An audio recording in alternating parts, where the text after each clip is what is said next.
All right. If you have a chair nearby, it's going to be a standing exercise, but if you have a chair, maybe some yoga blocks so that you can level out your femur. We're going to do a standing open hip opener, stepping out to horse stance. And so because this is something that we do not do during the Tai Chi form, it's nice to do it, to individuate the movement of this area and just get the movement from here and then get the movement by proxy through the appendages when we do the Tai Chi movement. So I'm going to drop my tailbone and bring my tailbone back and noticing how your hip is, your pelvis is turning over the top of your femurs. Opening the front, releasing, opening the front. So here's, you're getting the front where the psoas attaches, stretch, and then releasing back, front and releasing back. Okay, and then come back to where you feel like it can drop right in the middle and lift one hip and lift the other.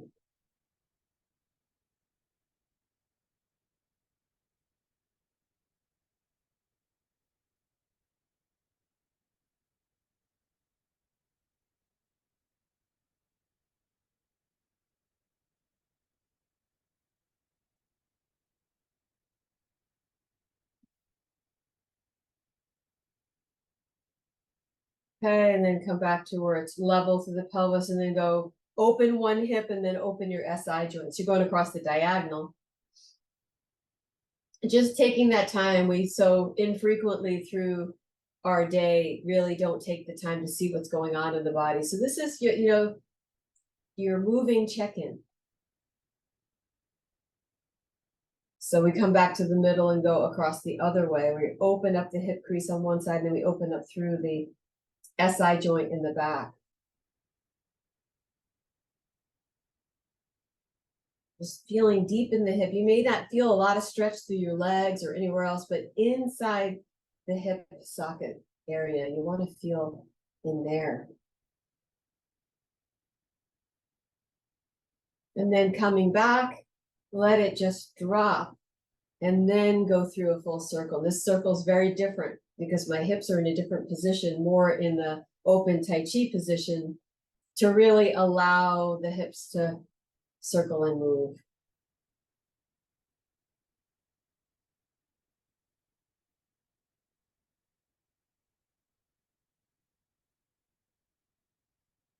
And circle the other way.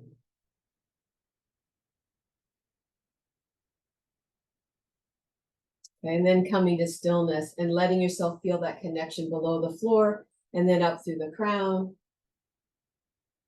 And relax the shoulders.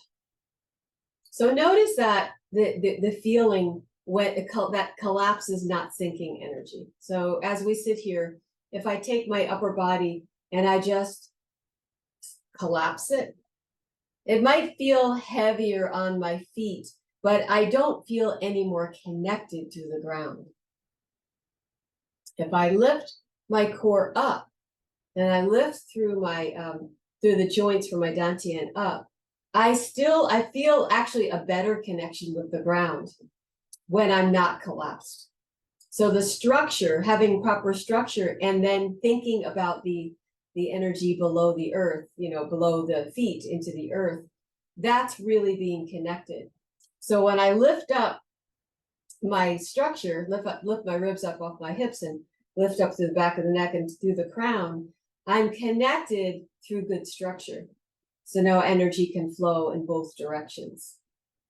Okay, so we're just going to work a little bit on trying to get this middle area of the body to open a little bit more. So we're just going to take the chair and get your hips a little bit warmed up. If you have a chair, well, I've got the small chair that doesn't quite get your femur to be level with the floor, I have to put a block on the chair so that I can do that.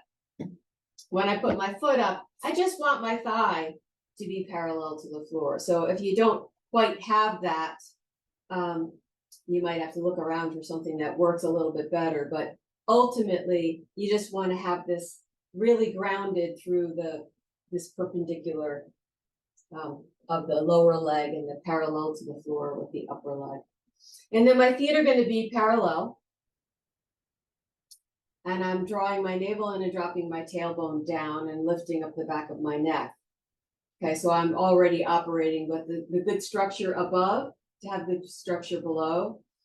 And I'm going to try to find the middle of my heel. So I'm just I could, tilt my body weight back a little bit or just press my heel into the ground and then press the ball into the ground. And when just going from heel to the ball, you'll often notice if you're pronating or supinating, if you're on the outside of the foot or the inside of your foot. Okay, so we're searching for the middle of the heel and the middle of the ball because whatever we're doing in the feet shows up in the hip.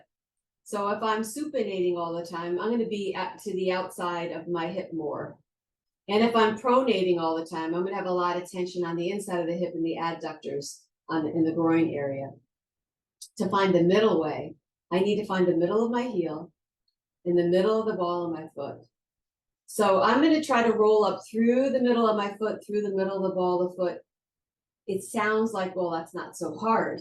But to keep the weight in the middle of the ball of your foot, as you watch what happens in your hip when you lift your heel, you might start to notice like, oh, it's hard for me to not go out to the little toe or not to go forward to the big toe, but try to stay in the middle of the foot. What's happening inside your hip joint to allow you to stay in the middle of your foot? And it could get quite tiring because little muscles that are underused will get tired. And I'm just going to slowly roll my foot back down and connect the heel to the ground. And then draw my navel and open up my low back.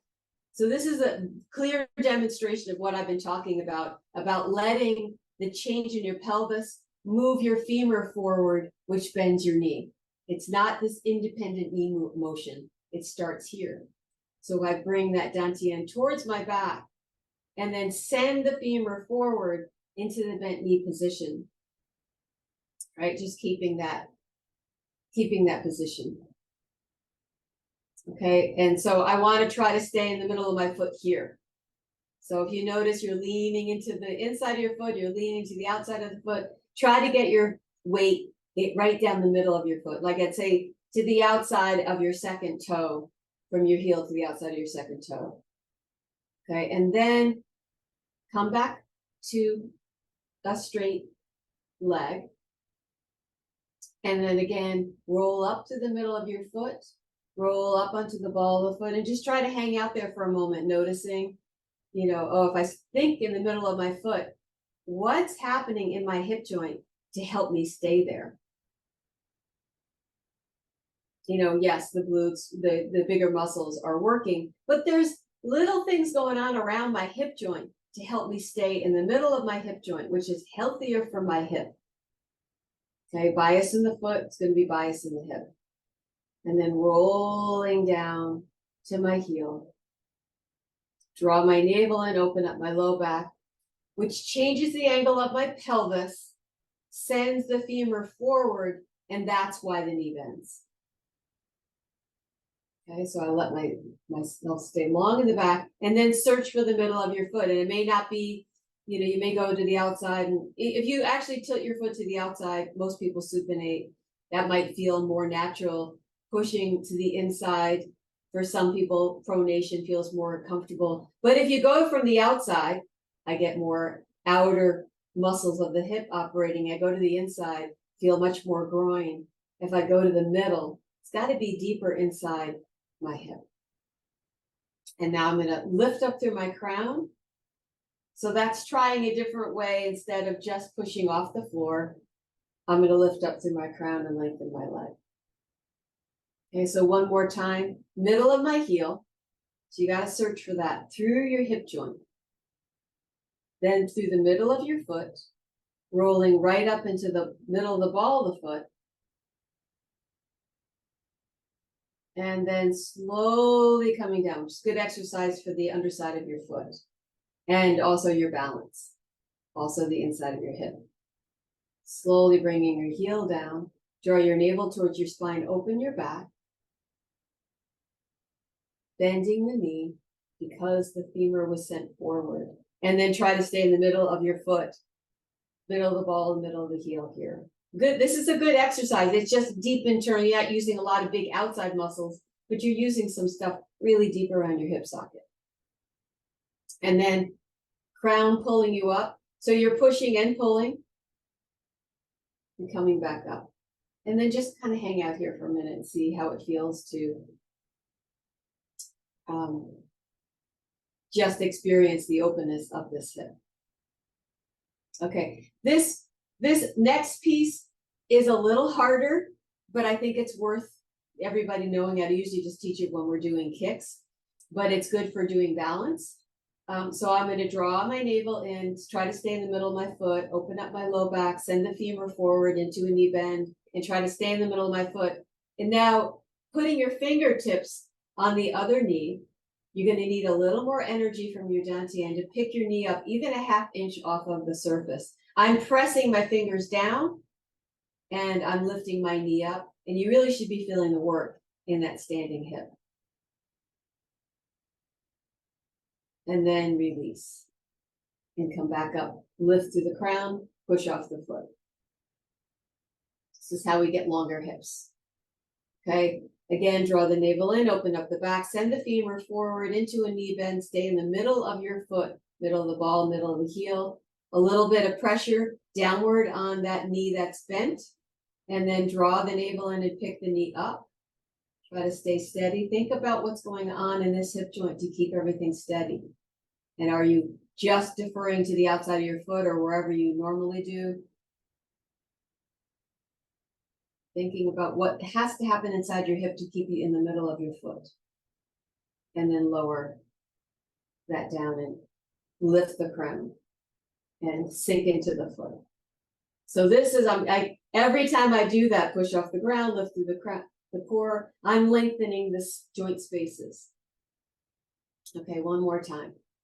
Draw the navel and open up the back.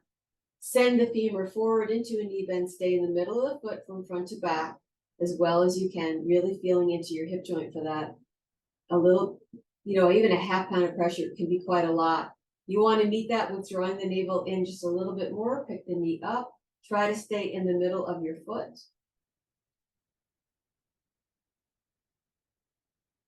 And then put that down. Push off your foot, lift through your crown.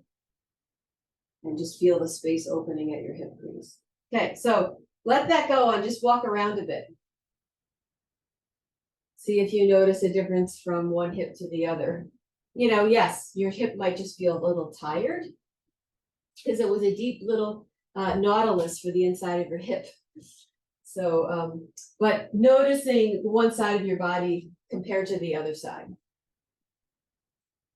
Okay, so we have a lot more that we can do, push out of, if we just teach this joint space to be more properly aligned over the foot and to push off the foot and lift through the crown so the joint space is more open. All right, so we're going to do the same thing on the other side. It's a little gym workout for the inside of your hip. It's also really corrective if you're having foot problems, ankle problems, knee problems, all kinds of alignment issues. My feet are parallel, not like Tai Chi where I have my foot turned out. The toes are pointing forward. And now noticing, just putting that knee up. Does it feel real different on this side? Because one side can be strong and one side can be weak. So I'm just gonna press my heel into the ground, feel the middle of my heel, and then press the ball into the ground and feel the middle of the ball of my foot. And noticing, because I'm regulating, a lot of this being regulated inside my hip. Push into the ball, push into the heel. Do you want to supinate? Do you want to pronate? What is your go-to spot? And what effort has to happen, in a felt sense way, in your hip to keep you running from the middle of your heel to the middle of the ball of the foot, rather than deferring to supination or pronation. It's a hip alignment. Okay, so then we're going to go to the middle, from the middle of the heel to the middle of the ball and lift up. Of course, it's a nice calf exercise, but what we're thinking is we want to put our mind in the middle of the hip, and how do I stay in the middle of the ball of the foot? And of course, you're balancing, right? So there is going to be some waving movement, but you want to try to keep most of the, energy in the middle of the ball of the foot. So just outside the second toe, if it's hard for you to find that feeling. And then slowly lower the heel back down, and that helps to stretch and strengthen the bottom of your foot. Draw the navel towards the spine, open up the back, sends the femur forward into a knee bend. And as you go down, you might just like defer to your whatever it is. Try to go down in the middle of your foot. Try to lengthen your back, lift up the back of your neck. Okay, and then as you push off the foot, push the foot into the ground, lift the crown up. That's creating the structure of lengthening. Middle of your heel to the middle of the ball, roll up onto the ball of the foot. Good exercise for the calf, but also what's happening in your hip joint. Let yourself feel that. Try to find the middle of the foot, and then lower slowly so that you get exercise in the bottom of your foot. Draw your navel, open up your back, send the femur forward into a knee bend, sitting on the middle of the foot. Again, searching for the middle of the heel, the middle of the ball. It's a wavering thing, but if you just kind of intend to stay in the middle of the hip socket, and that might feel really strange if you're a supinator. You might be feeling more on the inside of your hip if you're a pronator. You may be feeling more on the outside of the hip because those are the muscles that are weak. And then push off the floor, lift through the crown. One more time, roll up. See if it's getting easier for you to roll up to the middle of the foot. Down, bend. Okay, and from here, we're going to go into the other exercise. So a couple of fingers on the knee. You're going to need just a little bit more energy, dantian and tailbone down, in order to pick up the knee, which is a lesson to you for every time you do balance. And then notice, can you stay in the middle of the foot? So my left leg is weaker than my right, so it's struggling a bit more to stay in the middle of my foot. It's just information. So what do I have to do inside my hip to try to stay in the middle of my foot? And then lower that down and come back up. Just take a rest, lifting through the crown, pushing down to the leg. And then one more time, draw the navel in towards the back, sitting down. Okay, trying to find the middle of the foot before you go anywhere through the center of your hip. What has to happen inside your hip to support that you stay in the middle of your foot? A couple of fingers just pressing down into your knee, a little deeper in your dantian, open the back, lift the knee. And each time, it might get easier as you're educating the foot and the hip. The hip, really more than the foot, because the foot is a subject of the hip. And then resting, lifting up through the crown, down through your leg, and noticing what's going on in your hip before you start. Try to get into the middle of the foot. Draw the navel and open up the back. Send the femur forward, bend the knee, fingertips to the knee, and lift. And then just focus on trying to keep this position, but trying to stay in the middle of your foot. What's got to happen in your hip?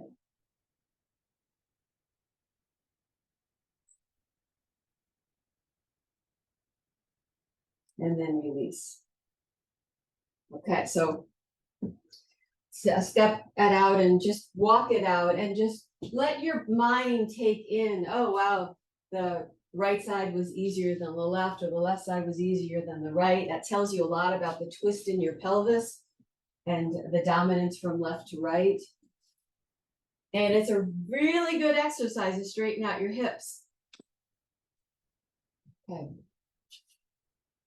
So we're going to put the chair away and we're going to go into balance pose, because this is where it shows up.